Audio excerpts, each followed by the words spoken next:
Durante sua existência, o exército romano destacou-se por sua notável eficiência, devido à sólida coesão interna e à impecável organização como civilização.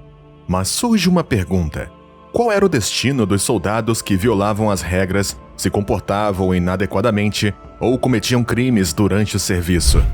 Vamos analisar as punições tipicamente aplicadas no exército romano, das mais leves às mais severas.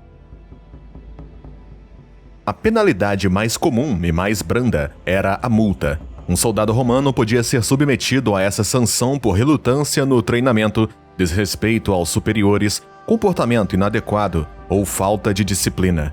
Em vez de ser retirada das economias já acumuladas, a multa era deduzida dos futuros salários do soldado, resultando em redução do salário ou, nos casos mais extremos, na suspensão total do mesmo.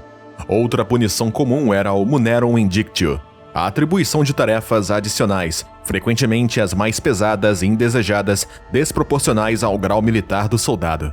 Essas tarefas incluíam limpezas de latrinas, carregamento de pesos pesados ou missões perigosas como a exploração solitária do território inimigo à noite ou missões de reconhecimento.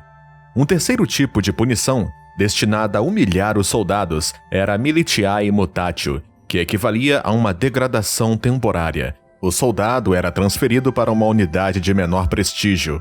Para um veterano, isso poderia significar trabalhar com novos recrutas por semanas ou meses. Em casos de violações graves, isso podia resultar em uma gradus deiectio, uma redução formal na hierarquia, prejudicando sua carreira e a obtenção da aposentadoria.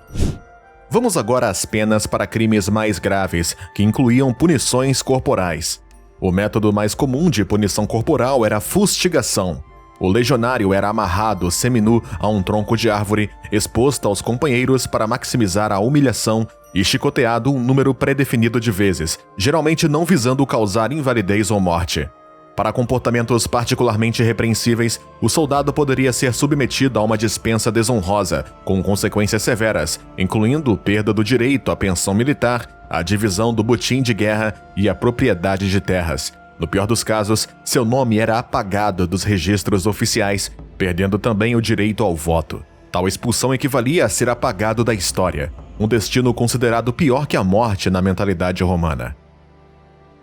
Em casos de graves atos de insubordinação, covardia em batalha, espionagem para o inimigo ou fuga do campo de batalha, o soldado podia ser condenado à morte. Os soldados mais ofendidos recebiam a autoridade para executar a sentença, bastonando o culpado até a morte. Se um legionário fosse descoberto como traidor, divulgando informações cruciais ao inimigo ou fornecendo apoio, enfrentaria a pena capital por traição. O método de execução era especialmente cruel.